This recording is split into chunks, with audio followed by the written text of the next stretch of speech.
Hello student, good morning and welcome to my channel pro education. तो आज है 24 जुलाई और मैं लेकर आई हूँ आज के करंट अफेयर का मोस्ट इम्पोर्टेंट क्वेश्चन, जो बहुत ही सेलेक्टिव क्वेश्चन है और आने वाले सारे एग्जाम्स के लिए मोस्ट इम्पोर्टेंट है। तो प्लीज़ मेरे वीडियो को लाइक कर दीजिएगा, शेयर कर दीजिएगा और मेरे चैनल को सब्सक्राइब कर लीजिएगा और बेल आइकन प्रेस कर लीजिएगा ताकि आने वाले वीडियो का नोटिफिकेशन आपको मिल सके। तो चलिए स्टार्ट करते हैं आज का हमारा पहला क्वेश्चन है, किस देश ने anti tank guided missile Dhruvastra का सफल परीक्षण किया है? तो इसका राइट आंसर होगा ऑप्शन सी, भारत। तो भारत ने anti tank guided missile Dhruvastra का सफल परीक्षण किया है। और Dhruvastra helicopter anti tank guided missile हवा से फायर कर दुश्मनों के बंकरों, बख्तरबंद और मुख्य युद्ध टैंकों को तबाह करने में सक्षम है और इसको डिजाइन किया गया है DRDO के द्वारा और यह नाग हेलिना हेलीकॉप्टर का एक संस्करण है। तो इसको डिजाइन किया है DRDO ने, जिसका फुल फॉर्म होता है डिफेंस रिसर्च डेवलपमेंट ऑर्गेनाइजेशन। स्थापना हुई थी 1958 में। हेडक्वार्टर है नई दिल्ली और अध्यक्ष है जी सतीश रेड्डी। तो यह बात आई है DRDO की। तो DRDO से जुड़े कुछ करेंट अफेयर के इम्पोर्टेंट पॉइंट्स हैं, जैसे आईना आर्टिफिशियल इंटेलिजेंस आधारित अटेंडेंस एप्लीकेशन को DRDO ने हाल ही में लॉन्च किया था और अल्ट्रा स्वच्छ डिसइंफेक्शन यूनिट, जिसको हाल ही में DRDO ने लॉन्च किया था और इसका उद्देश्य है PPE किट और इलेक्ट्रॉनिक उपकरण सहित अन्य चीज़ों को वायरस मुक्त करना। नेक्स्ट है सुमेरु पैक्स, जिसको डिजाइन किया गया है PPE किट के अंदर पसीना को रोकने और शरीर को ठंडा रखने के लिए। और P7 हैवी ड्रॉप सिस्टम, जो हाल ही में लॉन्च हुआ है और जिसको डिजाइन किया है DRDO ने। यह सिस्टम 6 से 7 टन तक के सैन्य उपकरण को हवा से जमीन पे गिरा सकता है। तो नेक्स्ट क्वेश्चन है, भारतीय सेना के लिए भारत ड्रोन किसने विकसित किया है? तो इसका राइट आंसर होगा ऑप्शन डी, DRDO। तो DRDO ने भारतीय सेना के लिए भारत ड्रोन को लॉन्च किया है और यह ड्रोन पूर्वी लद्दाख में वास्तविक नियंत्रण रेखा में घुसपैठियों की सटीक जानकारी के लिए तैनात किया गया है और यह आर्टिफिशियल इंटेलिजेंस आधारित है, जो आसानी से खराब मौसम में या रात के अंधेरे में भी घुसपैठियों का पता लगा सकता है और यह ड्रोन मिशनों के दौरान लाइव वीडियो प्रसारण में भी सक्षम है। तो यह बात आई है भारतीय सेना की। तो हमारे भारत की 3 प्रमुख सेना है। प्रथम वायुसेना, जिसके अध्यक्ष है air chief marshal RKS Bhadauria और वायुसेना दिवस प्रत्येक वर्ष 8 अक्टूबर को मनाया जाता है।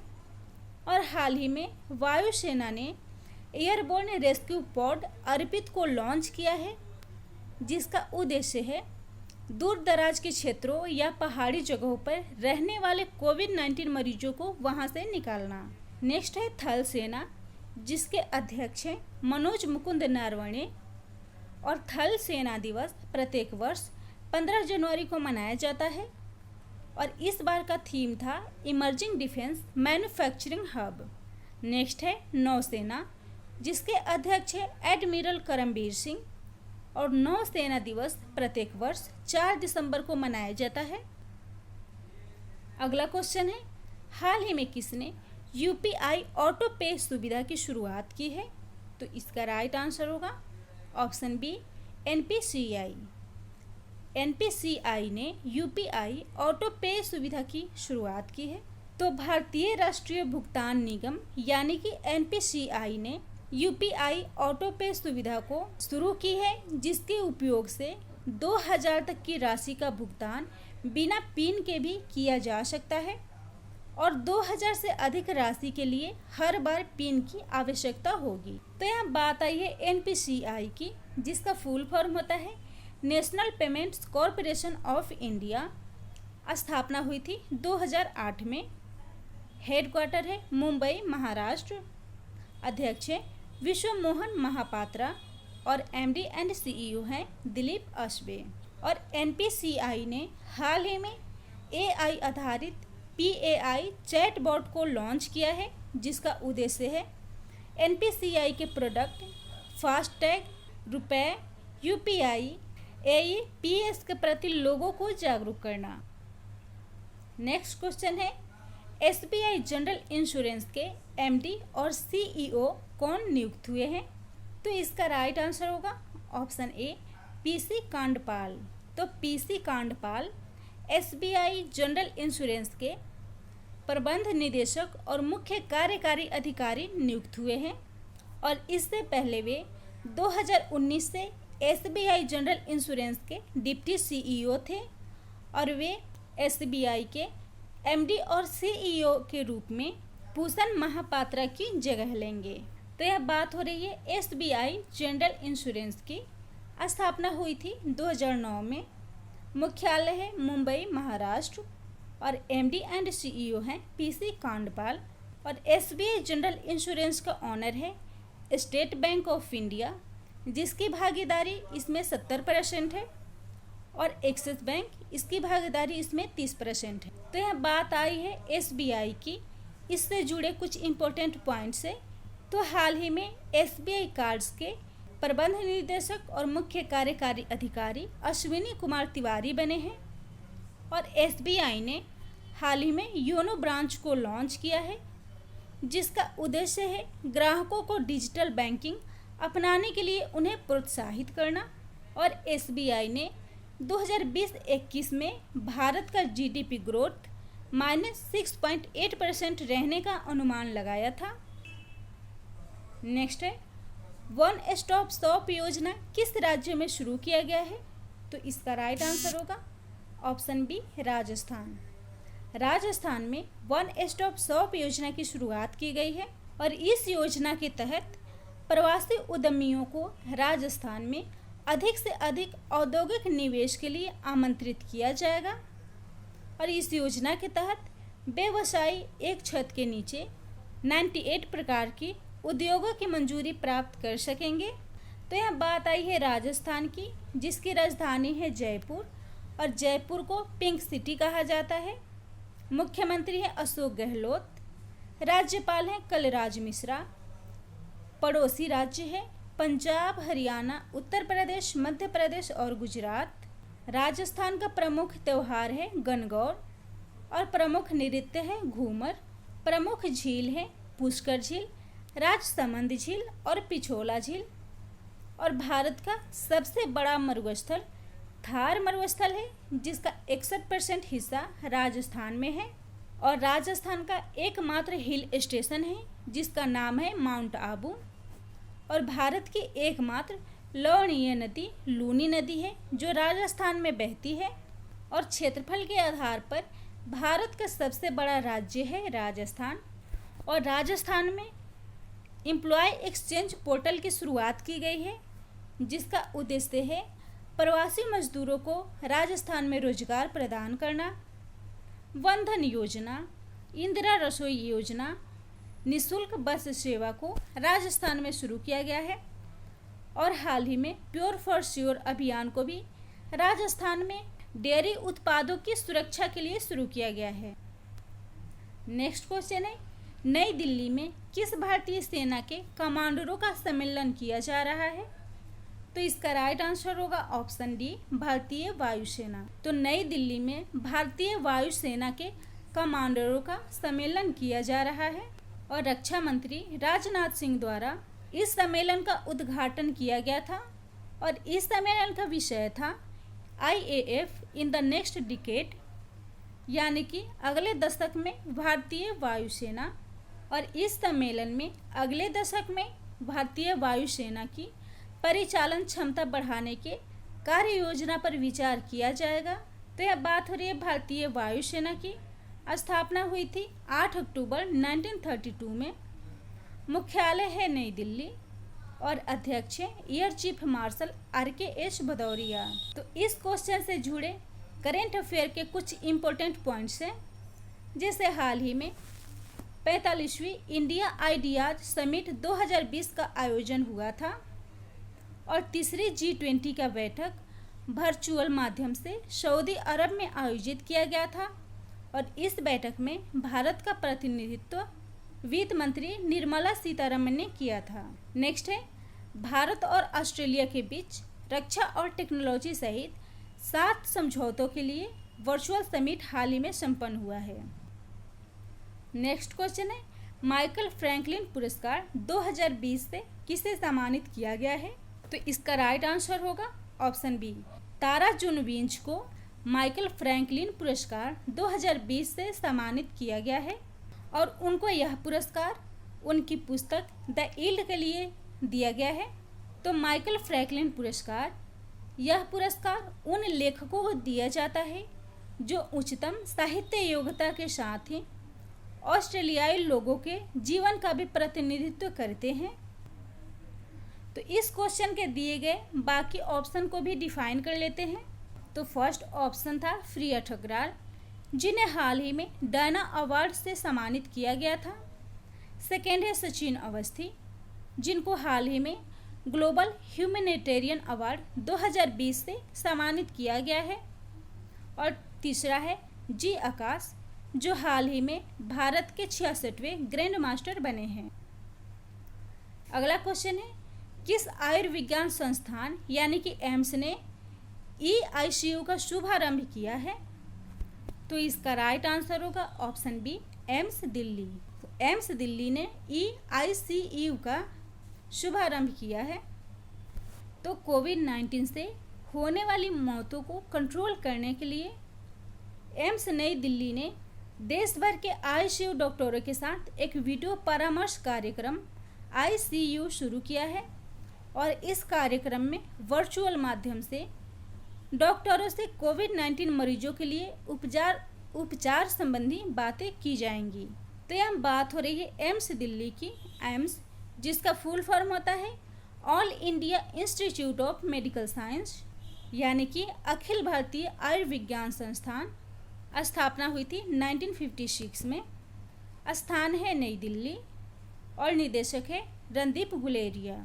और इसका मोटो है the body is indeed the primary instrument of dharma. इस क्वेश्चन से जुड़े कुछ इंपॉर्टेंट पॉइंट्स हैं, जैसे हाल ही में IIT दिल्ली ने कोरोस्वीयर नामक सबसे सस्ता डायग्नोस्टिक किट को लॉन्च किया है और कोपल 19 ऐप, जिसका उद्देश्य है प्लाज्मा डोनेट करने वाले और लेने वालों के बीच संपर्क साधना। और इस ऐप को भी IIT दिल्ली ने डिजाइन किया है। IIT मद्रास, इसने कोविड-19 मरीजों के लिए एक पोर्टेबल अस्पताल बनाया है और IIT कानपुर ने शुद्ध सैनिटाइजिंग डिवाइस को डिजाइन किया है। नेक्स्ट क्वेश्चन है, राष्ट्रीय खनिज विकास निगम का अध्यक्ष और प्रबंध निदेशक किसे नियुक्त किया गया है? तो इसका राइट आंसर होगा ऑप्शन डी, सुमित देव। सुमित देव को राष्ट्रीय खनिज विकास निगम का अध्यक्ष और प्रबंध निदेशक नियुक्त किया गया है। तो इससे पहले सुमित देव राष्ट्रीय खनिज विकास निगम में निदेशक के पद पर कार्यरत थे और अब वे अध्यक्ष और प्रबंध निदेशक के रूप में एन बैजेंद्र की स्थान लेंगे। तो यह बात हो रही है NMDC की, जिसका फुल फॉर्म होता है नेशनल मिनरल डेवलपमेंट कॉरपोरेशन, यानी कि राष्ट्रीय खनिज विकास निगम।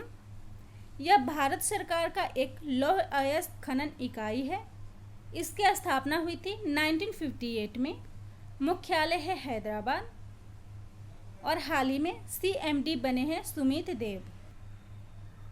नेक्स्ट क्वेश्चन है, 23 जुलाई को विश्व भर में कौन सा दिवस मनाया जाता है?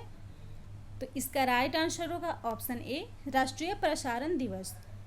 23 जुलाई को हर वर्ष राष्ट्रीय प्रसारण दिवस मनाया जाता है। 23 जुलाई 1927 को इंडियन प्रसारण कंपनी ने मुंबई स्टेशन से रेडियो के प्रसारण की शुरुआत की थी, जिसे ऑल इंडिया रेडियो के नाम से जाना जाता है और इसी के उपलक्ष्य में 23 जुलाई को राष्ट्रीय प्रसारण दिवस मनाया जाता है। तो जुलाई मंथ में अभी तक मनाए गए कुछ महत्वपूर्ण दिवस है, जैसे 1 जुलाई को राष्ट्रीय डाक कर्मचारी दिवस, राष्ट्रीय चिकित्सक दिवस और राष्ट्रीय वस्तु और सेवा कर दिवस मनाया गया था।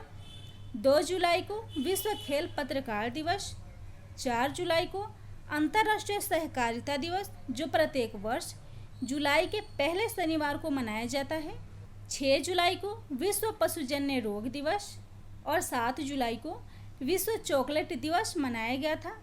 11 जुलाई को विश्व जनसंख्या दिवस, 12 जुलाई को विश्व मलाला दिवस, 14 जुलाई को अंतर्राष्ट्रीय नॉन बाइनरी दिवस और 15 जुलाई को विश्व युवा कौशल दिवस मनाया गया था।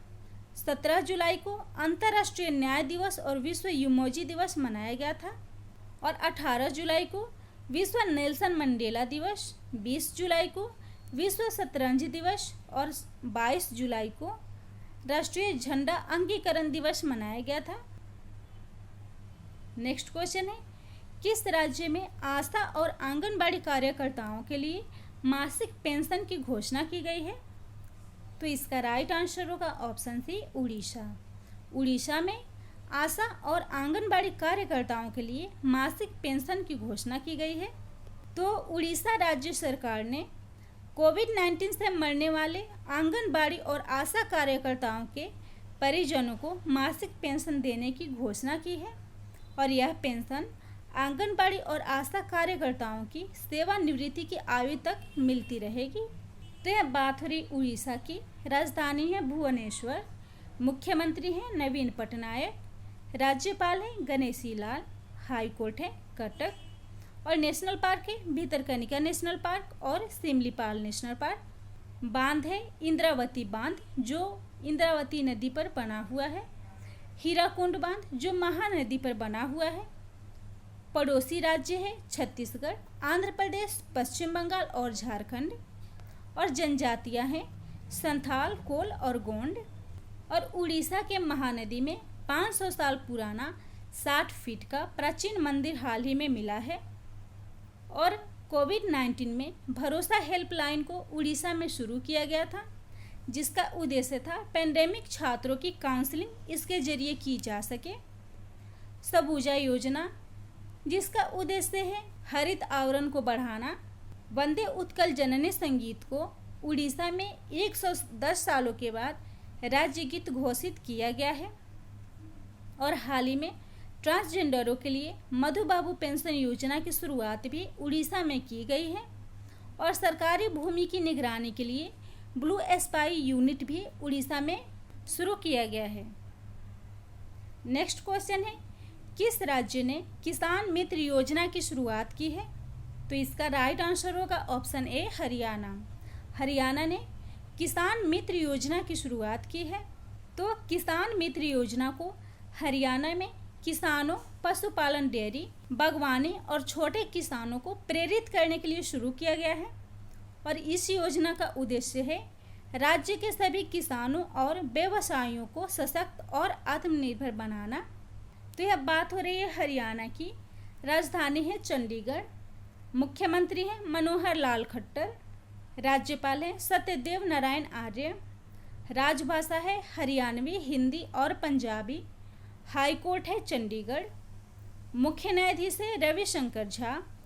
और हरियाणा में जिलों की संख्या है 22 और लोक नृत्य है फाग, खोरिया और डफ। प्रमुख त्यौहार है कुरुक्षेत्र महोत्सव, गुगा नामी और गंगोर। और नेशनल पार्क है सुल्तानपुर नेशनल पार्क जो गुड़गांव में है और कलेसर राष्ट्रीय उद्यान जो हरियाणा के यमुनानगर में है। हाल ही में मेरा पानी मेरी विरासत योजना शुरू की गई है। इस योजना का उद्देश्य है कम पानी वाले फसलों को बढ़ावा देना। मुख्यमंत्री दूरवर्ती शिक्षा कार्यक्रम, जिसका उद्देश्य है वर्चुअल माध्यम से छात्रों को कोविड-19 में शिक्षा प्रदान करना। और मोबाइल टेस्टिंग फूड लैब, जिसको भोजन की स्वच्छता और पौष्टिकता को जांचने के लिए शुरू किया गया है। नेक्स्ट है, हाल ही में विक्टर चिजिको का निधन हो गया। वे किस ओलंपिक के शुभंकर के निर्माता थे? तो इसका राइट आंसर होगा ऑप्शन ए, 1980 समर।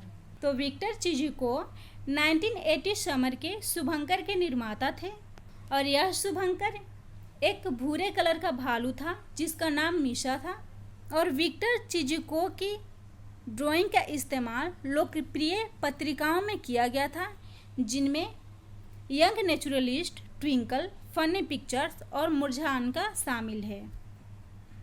तो प्लीज़ मेरे वीडियो को लाइक कर दीजिएगा, शेयर कर दीजिएगा और सब्सक्राइब कर लीजिएगा और बेल आइकन प्रेस कर लीजिएगा ताकि आने वाले वीडियो का नोटिफिकेशन आपको मिल सके।